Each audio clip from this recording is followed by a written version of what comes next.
Goedemiddag, dit is Greg van Sofia en vandaag staan ik hier met Johan Swart van Kinko Dormers. Johan, yes, all, what a fantastic auction, 100% sold, which is the most important. And I mean, yes, I ram that went for 38,000. Regtig, congratulations. In your opinion, what is the highlights for today en hoe het jy gedink hoe dit gegaan?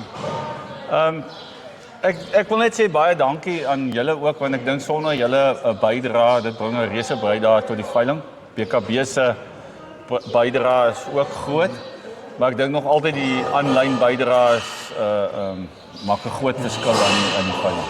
Ja, en ek ja, van onze kant af, I mean, there were like 300 people viewing the auction, and you know, there was a combined contribution of 60,000, 81 bids online, so yeah, we also very grateful that we could have contributed nicely to the auction, and I mean, nou dit's nou klaar vir die jaar, maar bietjie oor die toekoms. Ja, sê vir my, ek sien die mooi boerbokke wat daar sit. Ja, wanneer begin die Kinko boerbokveiling? Ja, ons het groot planne. Ek is op die oomblik nog nie op die plek waar ek wil wees met my boerbok nie. Ons vader goed. Ek doen dieselfde beginsels en dieselfde teelbeleid as wat ek met my dames toepas. Maar ek voel op die oomblik ek wil voor ek selfvertroue hê om dieselfde tipe produk dan te stel vir die kliënte. Ek dink ten minste so 3 na 5 jaar toe nodig om daar te kom. Ek is baie opgewonde oor die bokke. Maar die dames is maar my groot passie en my groot liefde. En ek dink die dames voeg baie waarde tot ons boerdery by die slaglammers doen baie goed op die oomblik.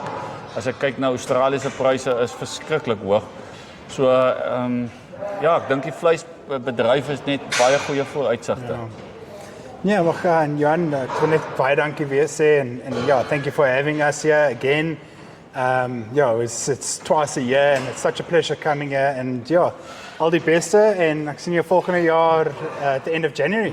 Ja, ek moet vir julle baie dankie sê, ja, en Greg, julle bydra, dit is net ongelooflik wat die verskil wat dit maak aan die veiling.